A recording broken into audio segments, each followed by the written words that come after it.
Support comes from the Missouri Forest Products Association, saluting Earth Day on April 22nd with an ongoing commitment to help offset carbon emissions with sustainable harvesting of Missouri forests.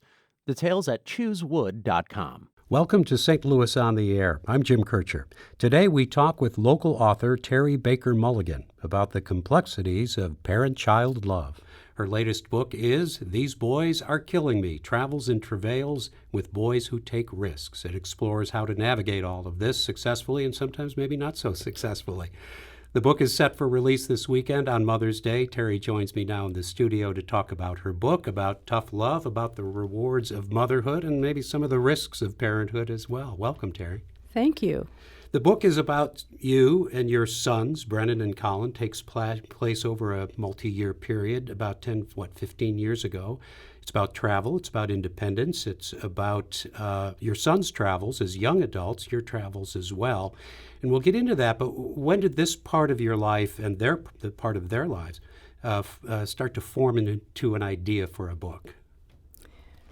I got the idea for the book when I went over their emails. I put them away. There's so much stuff on my desktop. And then I actually found the pile of them that I'd printed and kept. And as I read them, this is probably 3.5 years ago now, the world had changed so much since they did these trips. And the more I read them and started working on the book, particularly in the Middle East, when Brennan describes how beautiful Aleppo was, they have changed quite a bit too, particularly Colin, from the wild and woolly boys they were. How old were they when they were doing this traveling? 26 and 25. Yeah, and their travels, again, you mentioned the Middle East. We're not talking, they went to some of the usual tourist spots, but they were backpacking for the most part, hitchhiking, buying a motorbike, making friends, meeting real people in real homes in Africa, Asia, the Middle East. This is pretty exciting stuff, but as a parent so far away, you've got to worry quite a bit.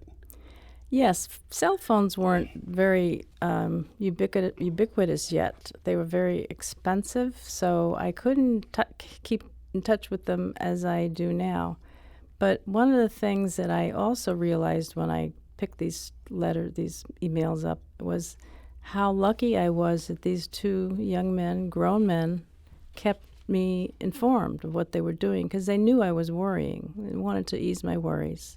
Yeah, it's one of the things that struck me, and maybe because they were a little bit older, but how much they were willing to share with you with the ups and downs. And I'll be honest with you, no way I would have given my parents as much information as they were giving you.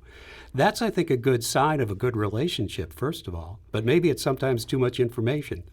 Well, some of the stuff is from their journal, particularly Brennan's journal. There's a photo of the journal in the book. It's a 78-page, tiny, cramped written document that went way beyond what he would put in the emails. And I found out some of the more dangerous, not all of them, but some of the more dangerous things they did from reading that journal. You obviously raised them, though, to be independent. And this is sort of the cost of raising independent children. Or perhaps they were independent and you couldn't change that. Well, travel was very important to me. I grew up in Harlem. I was not a poor kid, but we certainly weren't rich. But my mother was brilliant in the way that she wanted me to just get everything out of life I could get. And when I was in college, the college had a year abroad program, which I was kind of on the fence about. She pushed and pushed for me to take that trip, and it just opened my life. I had traveled a little bit to Virginia and Cape Cod once, but I hoped that, I saw my wealthy friends who were at this private school with me. I was a scholarship kid doing these things, and I thought someday I could do it too. And then I realized, I'm here. You can do it, and it's something I never want to stop doing. So you encouraged them. I encouraged them because I thought it was important to your self-development, to know the world, to know how you fit into the world. And most people don't necessarily think of Africa as a place that they would be traveling to. It takes, I think, a experienced traveler, an independent traveler who's willing to go off the road. And I'm not talking about tour groups. Certainly, you can do that, but that's certainly that's an adventure. That's a continent that is just, well, first of all, it's a huge continent, much bigger than we generally think. But you've been there as well. I have been, and I went and I met Colin there in South Africa because it would take a miracle from God to get my husband on a trip that long, and probably to get him to Africa or Asia. So he was my escort, and I think it's good for women, if they can, to travel with an escort all the time. And he was very confident. By then, he was the one who was 26. He traveled quite a bit. He was a teacher, so he went everywhere in the summer that he could, and felt pretty confident. And I felt, he'd be a good guide. And they're very patient with me. They're good guys.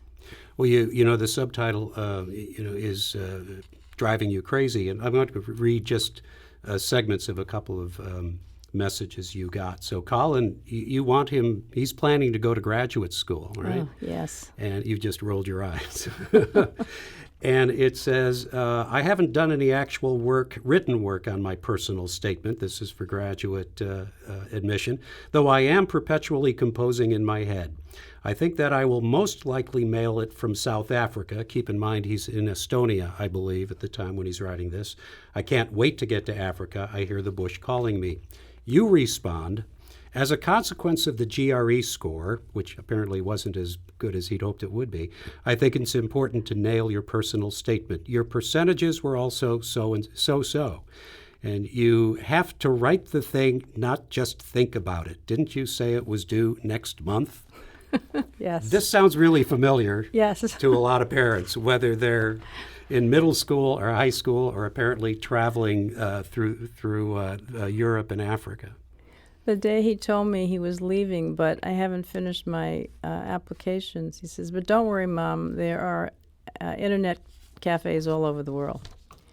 And I thought, yeah, well, okay, we'll see.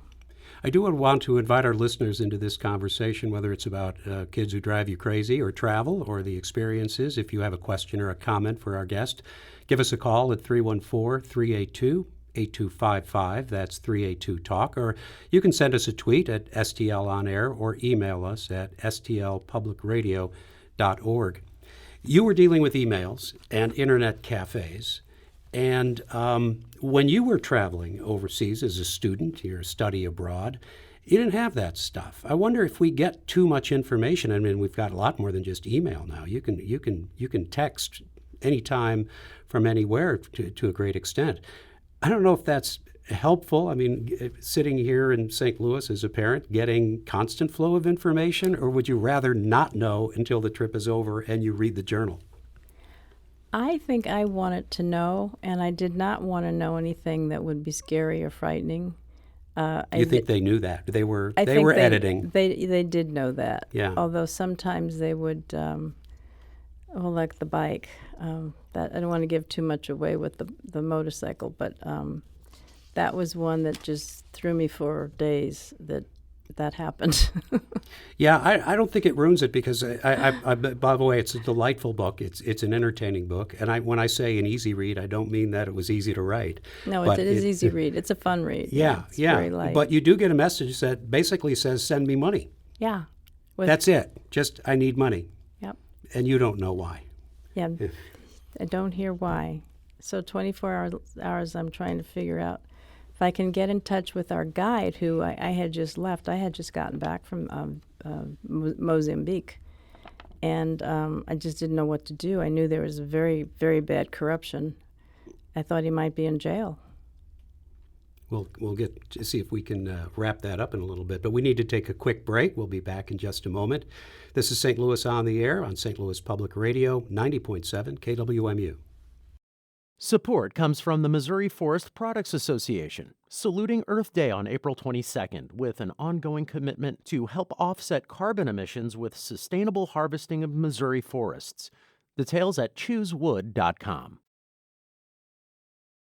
Welcome back. So you're getting messages. I'm also, I enjoy the fact that your husband seems less engaged in this back and forth. And I think that's an interesting dynamic within a married couple of parents and how they deal with kids. And maybe it's because you're so engaged, he's just kind of stepping back. That's right. Yes, he only kind of spoke up if it was necessary to get into the issue. When he'd seen too much, or I couldn't deal with it without him. But he was a man of few words, and they usually went very far. So they knew if he weighed in, it meant something, right? Yes. Yeah. You have to talk about the risk. I mean, this is what this is about, I think, to a great extent. And that you're so fearful that, okay, a little bit of adventure is good. Risk is bad. Well, maybe not bad. Maybe there's an element of risk that's okay. But then the concern is doing something stupid. And you're not there anymore to guide them. Of course, they probably did stupid things when you were around. Yeah, they did. I write a little bit about that, some of the stupid things they did before they left town when they were in high school and college, one in college. But a lot of it was risks that I'm not even sure they understood the risks they were taking. Like, I don't want to spoil it, but one of them goes sashaying into an axis of evil country. It's just been determined by the President Bush, George W., that this was an axis of evil country. And I found that out after the fact. But that, if I had known at the time, it would have worried me to death. Like, is he going to get out of there? What are they going to do to him? Yeah, it's something probably that I wouldn't have done, and I would have tried to talk somebody out of doing if I was there. But you weren't there, so he went ahead and did it. Yeah. And again, I won't spoil it. There's quite a bit of adventure. I do want to take a call. It's about travel, and it's from Karen in the Central West End. Karen. Hi. I just wanted to let you know that I can truly relate with what you're saying about your children and especially your son. I have two daughters, and I highly encourage them to travel and study abroad when they were in college. And my older one definitely took advantage of it. She studied abroad for a full year and continued travel, and she was fearless in where she would go. They were turned away at some borders because, their passports were not welcome there. But I have pictures of her on camels, she's been to Thailand and, just places that, I could only imagine. But they were such an advantage for her when she did start applying for jobs, that all of the things that she had done and witnessed in her life, that some of these executives were quite envious of what she had done, and it opened a lot of doors for her. And she does have her PhD in economics, so she did pursue a very, highly educated career, and she's doing very well. But I just think, some of the things that, where she had gone and done, I was very fearful of for her safety, because it was after 9/11, and but some of those things you just have to kind of set aside and just hope for the best. That those are immeasurable experiences that they were able to do, because now they have children, and that's important that they. Yeah, it's a change, but sometimes you wonder too. It kind of messes you up. I mean, you come back, you're not quite the same. You sometimes can't share experiences with people who haven't had those experiences. And I think even one of your sons, I think it was Colin, saying, this changes my view of what's important in the world. Right. And the change comes with it. It's sort of a be careful what you ask for. It's not just seeing old buildings and going to museums. It can have a tremendous impact. Yes, I think the fact that you go through countries where people have so little, when you come back, you're kind of shell-shocked about what we have. Maybe there's some guilt there. Ultimately, it's good to see what the rest of the world might be like, including the very wealthy parts of Europe and Asia. But he told me when he got home, Mom, all you really need in life is clean water and a roof over your head. And he had no decompression. The Peace Corpsmen come back and they meet in groups and have kind of discussions, and I don't know if you call it therapy. This went on with him for a year, not really wanting to work, not getting jobs. Oh, he had dreadlocks also. Right. And by the time he was finished, his dreadlocks were 10 inches longer than they were when he got home. And applying for jobs. And applying for Right. jobs. And dreadlocks were a pretty new thing back in 2004. So I mean, people were just looking at this kid, from an angle that was not the complete picture. Yeah. Yeah. I'm wondering, as a writer, I always ask this, are you one of those disciplined writers? Are you up at 5 a.m. and you have, said I'm going to write a page a day like Anthony Trollope or something like that? Or do you do it as it hits you? I used to be a 5 a.m. riser when my kids were little, when I was writing my first book, which took half of my life to write. I finally got it out in 2012. But not really, although I do like to write immediately after lunch, do errands and chores in the morning, maybe even prepare dinner, and then write from 1 to 4. And I like to watch Jeopardy. It's a kind of like a cocktail for me, just relaxing, no bad news, nobody yelling. But yeah, I have a little bit of discipline. But You've written a lot about your own life growing up in Harlem. You've written about your family. Do you have advice for folks who feel that they've got a story? Yes. Yeah, go ahead. People tell me things. Somebody was telling me something the other day. I said, well, that's a book. That would be an awesome book. I think people do have stories, and I think that's happening now. There's so many community colleges and community groups that are starting writing groups that people are getting involved in and putting it down. It might be just for their family, which is very, I think, important, because my kids didn't know half of what I wrote about until I wrote my book. And it's a very satisfying thing to do.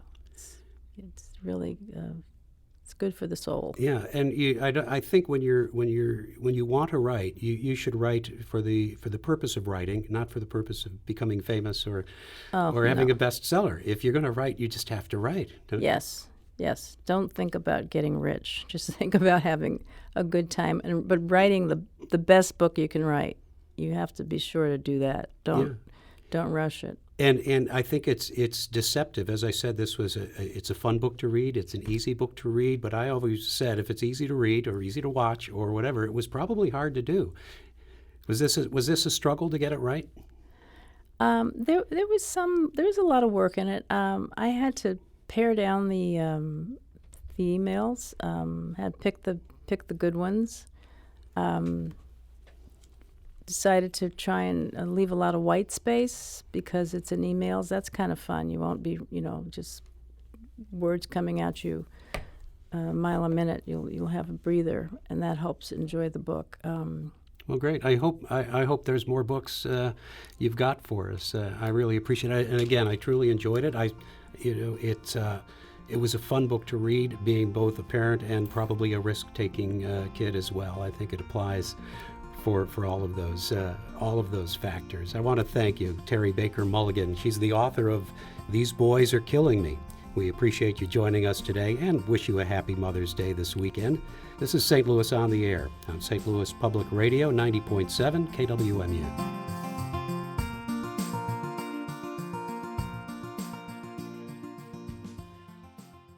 Support comes from the Missouri Forest Products Association, saluting Earth Day on April 22nd with an ongoing commitment to help offset carbon emissions with sustainable harvesting of Missouri forests. Details at choosewood.com.